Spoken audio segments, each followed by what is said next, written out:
A'udhu billahi minash shaitanir rajim. Bismillahir rahmanir rahim. Hello viewers, today we are getting this opportunity to talk about the development of emotions in psychosocial development. And here we are going to see how we can read the emotions of others.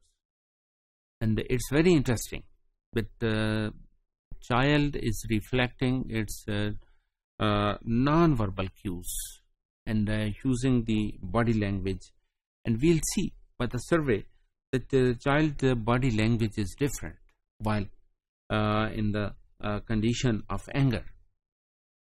गुस्से में जब बच्चा है तो उस वक्त उसकी body language क्या है, वो क्लेंचिंग फिस्ट अपने वो ऐसे पंच बनाया होगा और उसने अपने हाथों को ऐसे बींच कर रखा होगा और फुल स्ट्रेंथ शो कर रहा होगा और ट्रेम्बलिंग लिप्स, और सम टाइम उसके होंठ कांप रहे होंगे या फिर ये है कि वो उसको बींच रहा होगा और फिर going to show some very aggressive gesture and avoiding eye contact. It's interesting that avoiding eye contact don't influence your relation on me. I want to express my anger. So we to judge how the child is reflecting, and we'll see invading others and profane cultural gestures. जिस तरह से वो बाकी दूसरे लोगों को देख रहा होता है, वो जब एग्रेसिव होते हैं और वो अपने आप को शो कर रहे होते हैं, तो उस तरह से वो अपनी बॉडी को एक्सप्रेस करने में वहां से हेल्प ले रहा होता है और अपने आप को एक्सप्रेस कर रहा होता है. एंड वी कैन जज it that what the cues, non verbal cues the child is using and from where these vocabulary of emotions is coming on, and we are to be vigilant about the cultural cues expression, और फिर हम context की मदद से उसके इजहार को समझने की कोशिश करें कि उसने क्या कहा है, वो क्या कहना चाह रहा है by the expression of the emotion. इस तरह sadness है, limp body and queering limp, और इसी तरह फ्लैट टोन ऑफ स्पीच. और इसमें सैडनेस में बहुत स्मूथ तरह की उसकी कोई लैंग्वेज हो सकती है और लिप्स उसके ऐसे not so quenched and not so be reflective, तो ऐसे चेहरा जैसे उतरा सा होता है और ऐसी कैफियत में हम उसको जज कर सकते हैं. डेफिनेटली वो नॉर्मल सिचुएशन से डिफरेंट होता है. इसी तरह सरप्राइजिंग जो कंडीशन है, moving the body backward suddenly, और वो अचानक अपने आप पर एक कैफियत तारी करने की कोशिश करता है और वो इजहार करता है. That is naturally different from its natural views, और that is expression of the body cues, कि वो एक नए अंदाज से उस सिचुएशन का इजहार करना चाह रहा है.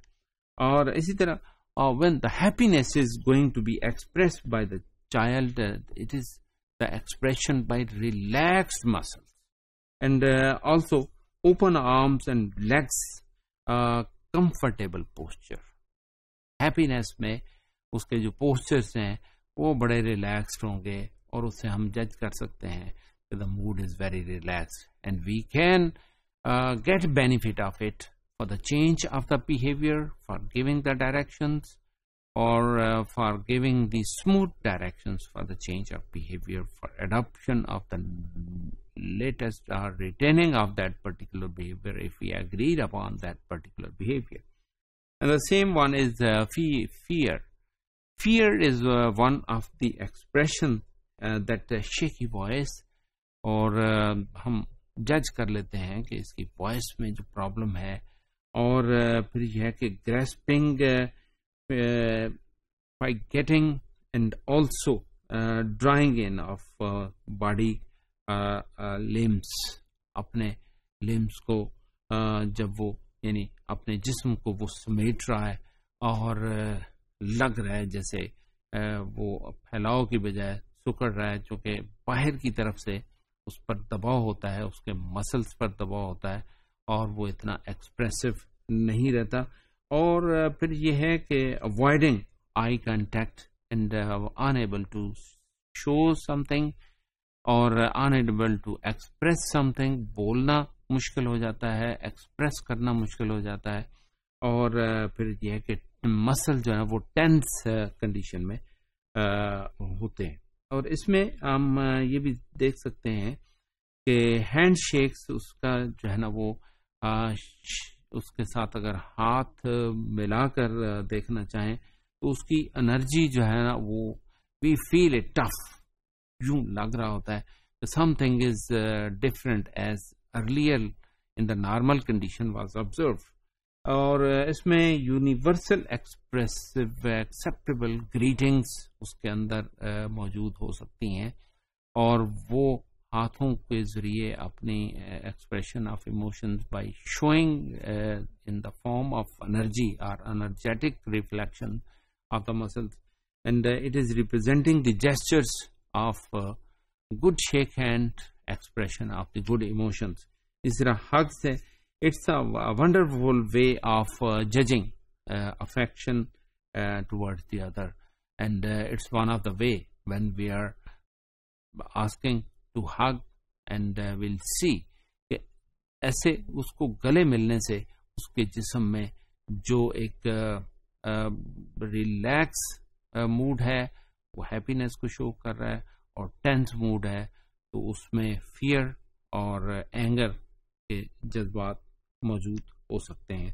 और इसमें हम अपने उसकी अपनी परसेप्शन को डेवलप कर सकते हैं for getting pre conceive that.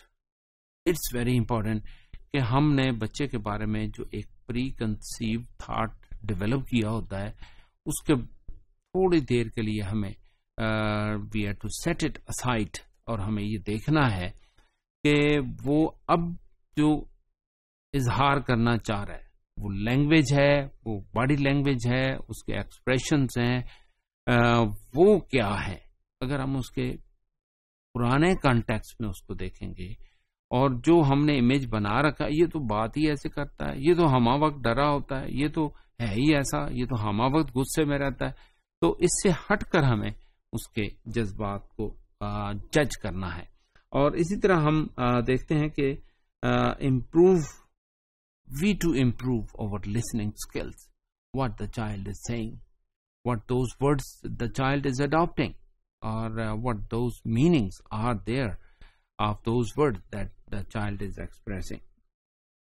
इसमें we to clarify ourselves कि इन अल्फाज का ताल्लुक क्या उसकी रूटीन की गुफ्तगू से है या अपनी उस रूटीन की गुफ्तगू से हटकर उसका एक्सप्रेशन है। इसी तरह लिसन टू योर गट और हमें अपने उसके जो जेस्चर्स हैं उसके लिए वी टू रेडी, जिस तरह से उसने सीखा है अपने माहौल से, अपने क्या उसी में उसी रूटीन में वो बात कर रहा है या उस रूटीन से हट के बात कर रहा है। अगर वो हट के बात कर रहा है तो ये उसके इमोशंस हैं। और उसके लिए फिर यह है कि our bodies are showing science of different reflections. Those reflections are coming from the impact of the others. किसी न किसी वजह से वो दूसरों से मुतासर होके अपनी बॉडी लैंग्वेज को चेंज करता है, अपने आप को चेंज कर रहा होता है और उसका इजहार मुख्तलिफ तरीके से कर रहा होता है। Thank you very much.